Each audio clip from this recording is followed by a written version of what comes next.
overtraining is bullshit.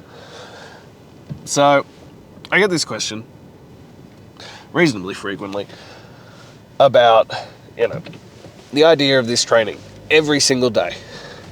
Workout, weighted workout, plus weighted walk every single day for 126 days. And they were like, aren't you going to overtrain? Isn't your body going to start breaking down? And there's 2 points to this that really comes true to me on this one.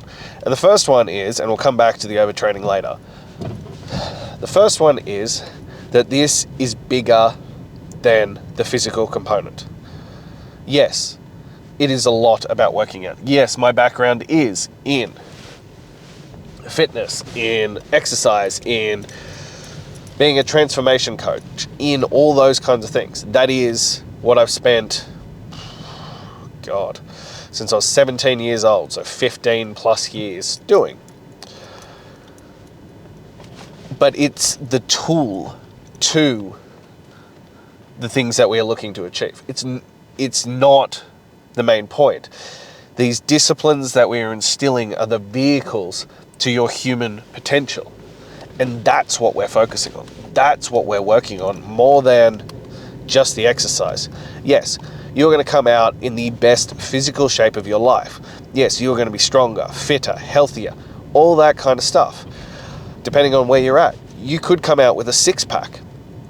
You could come out looking like, as people keep sending me, the alpha dad. All those kinds of things could come to fruition. But they are nice byproducts. Exercise, training hard, pushing yourself is the vehicle to your ultimate human potential. And that's what we're working on. We're working on the mind rather than just the physical. And I do find, more than anything, training the body is the easiest way to train the mind. To get mentally tough, to create mental discipline and toughness comes from the mental side point. And that's what it's like. It's about pushing through when you don't want to. Because you are going to have days where you're sore, where you're fatigued, where everything fucking hurts. You're going to have days where you're sick right now. And those workouts are going to be absolute dog shit. And that's what happened today. Like, I finished this workout and I was like, wow, what even was that? But I didn't sleep last night. I feel like crap. Didn't want to get up this morning. I got up and got it done. And that's what this is about. That's the focus that we're working on here. It's more about that mental discipline that I have given my word, therefore it is done. And I think especially as a father, this is a crucial thing. This is a skill that you want to pass on to your children. That if you say it, it is done. End of story. And I've spoken about this before, that my wife particularly, and I don't hold this against her, it is my fault and I am taking responsibility for it, doesn't believe me when I say things anymore. When I say things will get done, she doesn't believe me. And why fucking would she? I have a track record of not delivering on these things. And that's what I'm working on changing. And this is a hard one for men to push through, because it's this, you start off at a point where you start keeping your word, where you go, look how I am changing. And those closest to you, your wife, your kids, those people you serve, friends, family, they will start to notice.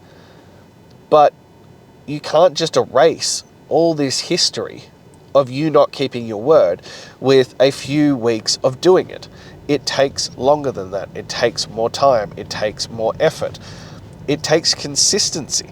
And this is the skill we are developing. A large portion of what 126 to Greatness is developing this skill to learn how to keep your word. Learn how to be that man. Learn how to do the things. That means you follow through and you keep your word. So that when you say something to your kids, to your wife, to your friends, family, to all the people that you serve, they don't even question it. They just go, it's done. He said, yes, it's happening. Therefore, it's done. And this is going to take time. This is going to take reiterations. It's probably going to take 1, 2, 3, maybe more phases of 126 to greatness to reach this point.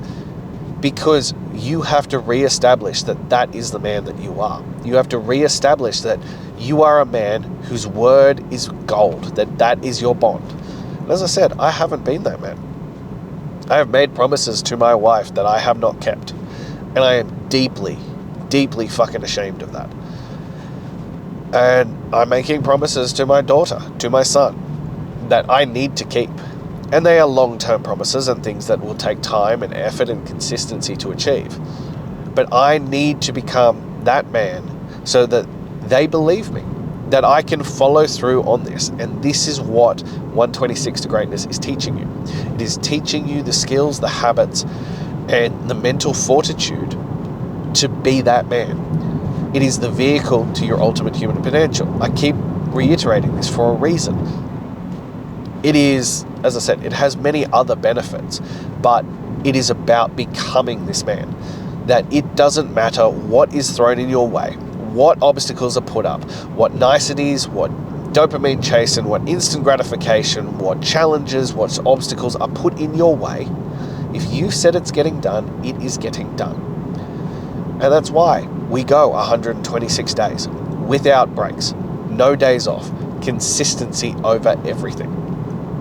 On top of that, when you get sick and you don't feel like it, a lot of people are like, you should rest and take it easy on your body. And I'm like, no, you should find another gear and push through. This is about mental toughness versus physicality. We are here to become the toughest and strongest version of ourselves. And we lead by example.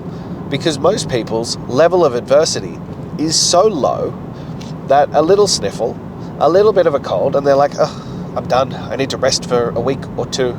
I have clients who have been this way in the past. When I lived in my shadow career, I had clients like that. And I'm like, I am now reached a point where I'm like, I'm not dealing with this. But they would get a cold and they would be out for 2, 3, 4 weeks. They would just write it off. I'm sick. I can't do anything. No. You need to find another fucking gear. You need to push forward and reach that level. And that brings me back to this concept of overtraining. And I saw this great one about it, and they were talking about it, and they were like, this concept of overtraining is mostly a myth-based in modern society. The chances of you overtraining is so minute by you being a top-tier professional athlete. It just doesn't happen. That most people have never worked hard enough in a workout in their fucking life to get anywhere near overtraining. And a lot of that also comes down to recovery. People who are like, oh, I'm overtrained, I'm too exhausted, generally haven't actually worked hard enough. They just under-recover. They don't know how to train hard. They don't know how to do these things. And this is the gap that we work on. That you need to push harder, but you've never had to push hard enough in your life to actually do anything of note, to do anything of value. And this is the gap. This is the gap we're trying to do. So no, I don't believe you're overtraining. I have pretty much 100% certainty that you have not reached a point of overtraining. Like, we look at the top tier athletes, we look at people like the CrossFit athletes or top tier athletes in sports. They are training way fucking harder than the 45-minute weight workout and the 45-minute weighted walk per day. And they're fine. Yes, that is their whole life. Yes, they do other things to manage their load and stuff. But, you know, I'm currently reading Tia Claire Toomey's book. And she was talking about in the lead up to the CrossFit Games, she is physically training at maximum capacity for 12 hours a day. And you totaling an hour and a half of exercise is thinking that you're going to overtrain. I don't fucking think so. And if we kick it back to our ancestral ways and we look at those kinds of things, the level of activity and exercise that they would do would pretty much end a modern person these days. They'd run for hours. They'd chase down prey. They'd run at a consistent rate for, 12 hours. They didn't sit in rest. They'd squat down to rest. They'd do these kinds of things. They just kept pushing forward. And not to work harder, just because that was life. That was all they knew. That was all they had any idea about. And they never overtrained. They never got injuries due to these kinds of things. And it's this concept of this notion of overtraining, I find, comes from this weakness idea that, we can push ourselves too hard. And look, within that caveat, I would say there is a little bit in weight training that too much volume can be detrimental. But again, the chances of you actually reaching that level in a 45-minute workout a day is so fucking minute that I don't think it's the thing we need to worry about. The thing that we need to worry about is that you're not doing enough exercise, that you are not pushing hard enough, that you are not reaching your full potential in these small windows, that you aren't even reaching a point of doing enough work that stretches you to even consider overtraining. For the majority of the population, the issue is undertraining, under-exercise, not being active enough, that we sit for the majority of our lives. Hell, as someone whose world is fitness, here I am, once again, sitting. This is just a reality of the modern world. So this concept that we are likely to overtrain, that you need to have rest days and days off, is bullshit to me. Because you aren't doing enough to warrant needing a rest day. You haven't pushed yourself far enough to warrant needing a rest day. And before we reach you need a rest day, what we need to address first is your recovery process high enough to even warrant that? Are you feeling burnt out and worn down because your recovery is shit? That's more likely the option than you've worked too hard. It's my number one guess right now of why I'm sick.